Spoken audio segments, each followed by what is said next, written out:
And we have to understand what God is fully. When we think of God as a person, then we miss it.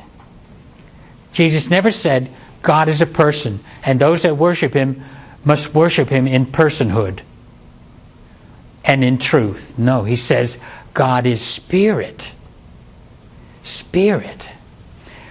Spirit is something that you cannot touch like you can a hand, a chair, a table, something you can grasp. Spirit is like an influence, something that's influencing you. You sense it, you feel it. And so that's what spirit is. It means something that is everywhere, an influence that is everywhere. But he when it came to God, He wanted to remove all the images there were that we have of God. And He put it in a simple, loving, endearing term. Father. When He called God Father, He meant beloved. Someone you love, someone you have a relationship with, someone that cares, someone that you care for and cares for you. This is the difference. This is what it was. It's beautiful the way He put it. I mean, it broke all images of God when He used it commonly, and He constantly referred to God as Father. Only a couple of times is the term God ever used. He used the term kingdom of God, and then He may not have used it. He may have used the term kingdom of heaven. Kingdom of heaven, when He used the term kingdom of heaven, He used it as a substitute for the word God. Heaven is a euphemistic term when it's found in the New Testament in Jesus' teaching. Kingdom of heaven wasn't a place you go to after you die. This was a term He used as a substitute for God. So kingdom of heaven, kingdom of God is the same thing. The same identical thing. Jesus wanted to break all barriers. When they thought of God, and we do too, we love, when we use the term God, you know what terms we like to use? Omnipotent, omniscient, omnipresent, omniactive. We love these Latin-derived terms, right? Because we think of God as almighty. Almighty, you know. I've got it, almighty. No. He said, think of someone who's dear. Your best friend, your mother, your father.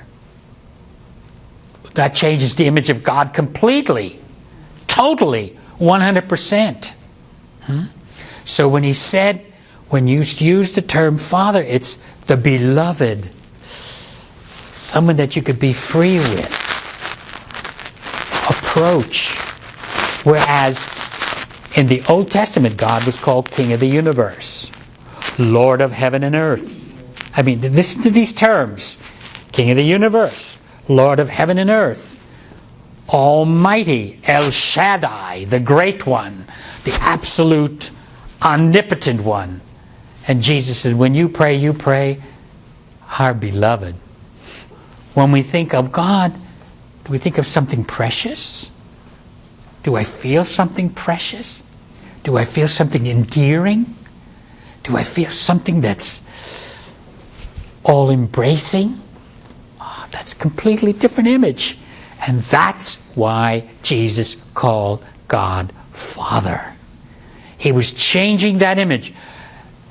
And no wonder, L. Frank Baum, you know who I'm referring to, the one who wrote the whole Oz series. And I read all those books to my kids. The entire set. And of course, The Wizard of Oz, and if you saw the film, I love what they did. With the film, remember what they did? Fire, smoke, just a great big head, energy, all kinds of things going on, moving, And remember what was Dorothy and the Scarecrow and the Lion? What were they doing?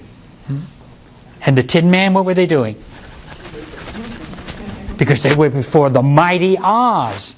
There was only one little creature that had any sense, and that was Toto.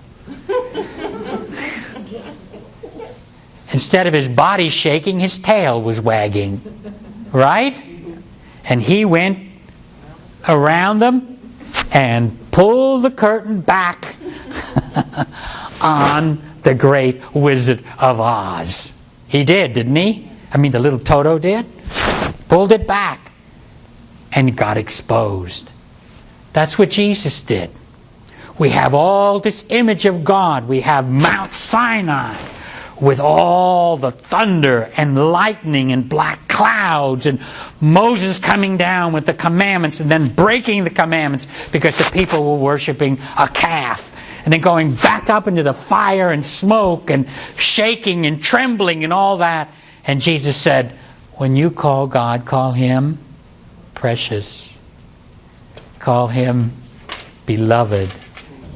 Call Him darling. Call Him sweetheart. What did that do to that image? What did it do to that image? Completely collapsed it. The same thing that Toto did. Jesus, by calling God Father, pulled back the curtain. Didn't use the term mother. Don't worry about that, but that was understood. In the Near East, I told you, they still do that. They will call you father and mother. The minute you say father, mother's always included. Always. In fact, you could even call God mother. Emma. But really, to get off the masculine and feminine thing completely, beloved. Beloved. The beloved. So when you start the prayer, the first thing you say is, our beloved who is everywhere.